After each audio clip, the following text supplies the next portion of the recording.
دیکھیے جہاں تک تعلق کل کھیلے جانے والے سیمی فائنل کا ہے تو اس میں پاکستان کو نفسیاتی طور پر تو برتری حاصل ہے نیوزی لینڈ کے اوپر، کیونکہ آج تک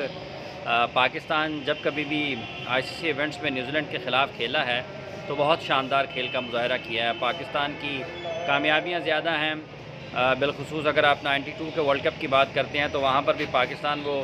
اکلوتی ٹیم تھی جس نے نیوزی لینڈ کو اس کے میدانوں پر شکست دی تھی، اور 2 میچز جو نیوزی لینڈ جس میں انہیں ناکامی کا سامنا کرنا پڑا وہ پاکستان کے خلاف ہی تھا۔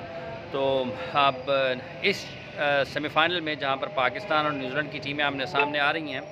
تو یقینی طور پر یہ ایک تاریخ جو ہے یہ پاکستان کے حق میں ہے، اور جس طرح ساؤتھ افریقہ بڑے میچز میں اپنی صلاحیتوں کے مطابق کھیل پیش نہیں کر پاتا، اسی طرح سے نیوزی لینڈ بھی پاکستان کے خلاف آئی سی سی ایونٹس میں اپنی صلاحیتوں کے مطابق کھیلنے میں ناکام رہتی ہے۔ یہ ٹیم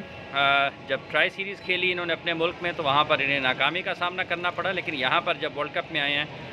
تو انہوں نے نسبتاً اچھی کرکٹ کھیلی ہے۔ کچھ ٹیم کمبینیشن بھی اچھا تھا، مچل سینٹنر کے کھیلنے سے، لوکے فرگوسن کے کھیلنے سے فائدہ ہوا ہے۔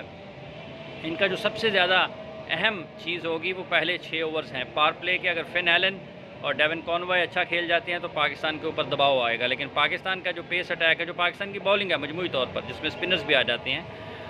ان کو اس ورلڈ کپ میں ماسوائے ایک میچ کے رنز نہیں ہوئے ہیں، ان کے خلاف رنز کرنا نسبتاً مشکل ہے۔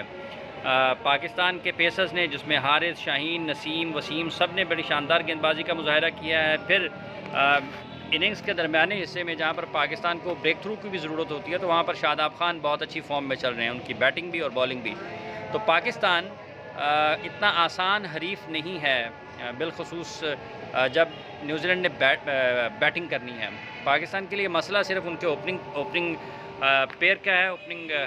دونوں جوڑی کا ہے جس میں رضوان اور بابر ہیں۔ اگر وہاں پر پاکستان کچھ تبدیلی بھی کرتا ہے، کچھ بدلاؤ آتا ہے تو بھی پاکستان کو کچھ بہت زیادہ ایک اچھے کی امید ضرور کی جا سکتی ہے، لیکن اگر اسی اوپننگ پیئر کے ساتھ بھی جاتے ہیں تو ان کے اوپر ایک اننگز تو ڈیو ہے۔ اب دیکھنا یہ ہے کہ کیا پاکستان کا یہ اوپننگ پیئر اس ناک آؤٹ میچ میں پرفارم کرتا ہے اور جو ان سے توقعات ہیں اس پر پورا اترتا ہے۔ صلاحیت کی کوئی کمی نہیں ہے، پاکستان کی بیٹنگ بڑی اچھا مڈل میں بھی بڑی اچھی پرفارم کر رہی ہے۔ پاکستان بڑے درست وقت کے اوپر اپنی بہترین کارکردگی کی طرف بڑھا ہے، اور ان سب چیزوں کو دیکھتے ہوئے پاکستان کو برتری ضرور ہے، لیکن نیوزی لینڈ کو ہلکا لیا جا نہیں سکتا۔ دعا ہمیں اور خواہش یہی ہے کہ پاکستان نہ صرف یہ سیمی فائنل کھیلے بلکہ فائنل کھیلے اور فائنل بھی جیت کر وطن واپس آئے۔